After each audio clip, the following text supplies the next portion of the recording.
Hey, Truth Seekers. Today is November 11th, once known as Armistice Day, now known as Veterans Day. It was originally made to celebrate the end of World War I, which concluded on November 11th at the 11th hour, 11 11 11, like KKK, like 33. Kurt Vonnegut Jr., his most famous, he's a famous American author if you don't know. He passed away in 2007. We're going to get into that. His most famous book is Slaughterhouse-Five, which has to do with World War II, which he was in. But let's just look at his name gematria. And before we get into Kurt Vonnegut, what I want you guys to know is he's my favorite author. I own all of Kurt Vonnegut's books. I've read all of Kurt Vonnegut's books.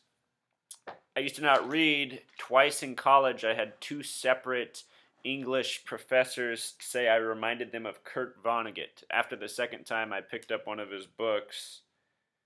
And I thought, wow, it's weird that I reminded them of this man because he was a great writer. He really interests me. I liked him. I don't think I remind myself of Kurt Vonnegut, but for whatever reason, I reminded two professors, and that's how I learned about Kurt Vonnegut, through them. So anyhow, now I know gematria, now things are a little bit more interesting. The name Kurt Vonnegut Jr. has a gematria of 113. He was born, as we said, November 11th, in the year 22. That date has a gematria of 44, like the word kill. And unfortunately, he died at the age of 84 on April 11th, 4/11, 2007. JFK was once assassinated from 411 Elm Street. There's so many examples on my blog, you guys, of just deaths having to do with 114 and 411 and 44, from presidents to scientists to celebrities. It's astounding. Even Kurt Vonnegut Jr. now becomes part of it when you look at it. So he has this 44 numerology at birth, and then he dies on 411. These numbers associated with death. And then the age of 84 is also curious because United States of America sums to 84. Kurt Vonnegut was born to a wealthy scientist who worked for General Electric, which was an even bigger company than it is today back then. General Electric's always been huge. Vonnegut, the author, also worked for General Electric briefly. His claim to fame is that he lived through the bombing of Dresden. And if you don't know what the bombing of Dresden is, that is the most deadly event in World War II, even more deadly than what's reported at Hiroshima, Nagasaki, fire bombings in Japan, all of it. And it was completely needless because what Dresden was during World War II was the refuge city. It's where people went who weren't participating in the war for safety. And the reason that was safety is because that was the cultural arts town, one of the oldest cities in Germany. And this was near the end of the war, and they needlessly bombed it and killed a lot of people. And if you look up the official stats, you'll see that there were 722 Royal Air Force involved in this bombing.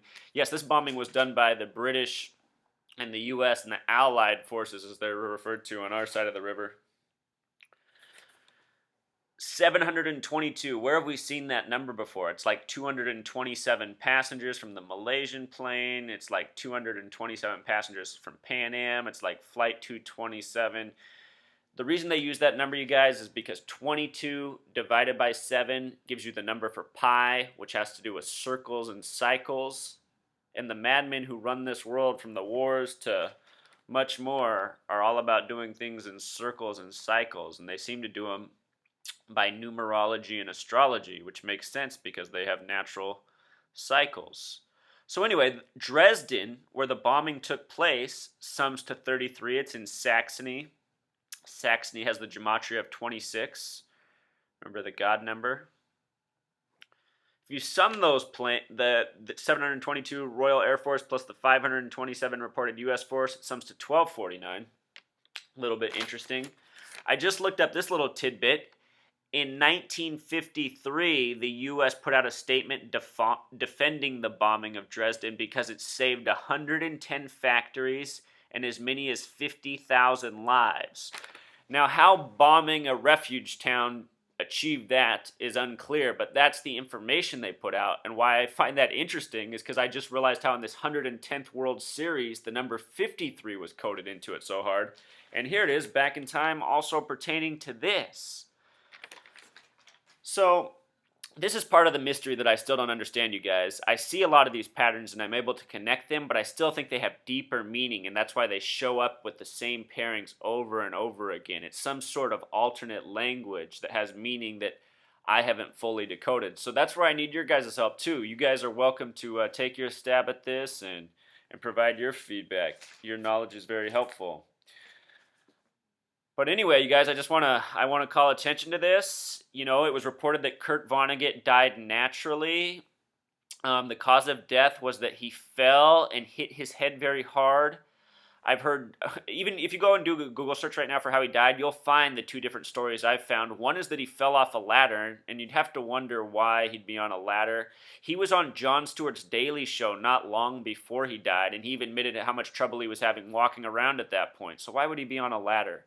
The other one is that he fell really hard in the shower, which is more believable and does happen. I know elderly people do fall and die. But you look at the dates, you look at the patterns, you look at what's happened to many other people in this world in positions such as Kurt Vonnegut, authors, scientists, movie stars, and more. Same patterns, same numbers. So I suspect Kurt, R.I.P., is another victim of this. And it's really sad and unfortunate. All right, until next time, Truth Seekers. Encore.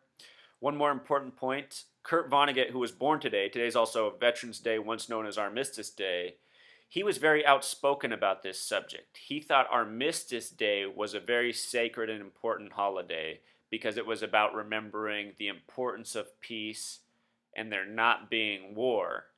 He didn't like Veterans Day, the change from Armistice Day to Veterans Day, because he saw that more of a celebration of troops, and he saw how in our society this celebration of troops was also used in the militarization of our society, which is so true.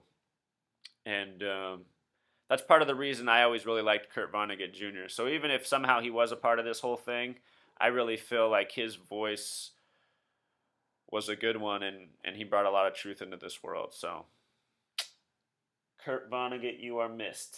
Thank you, buddy. All right, until next time.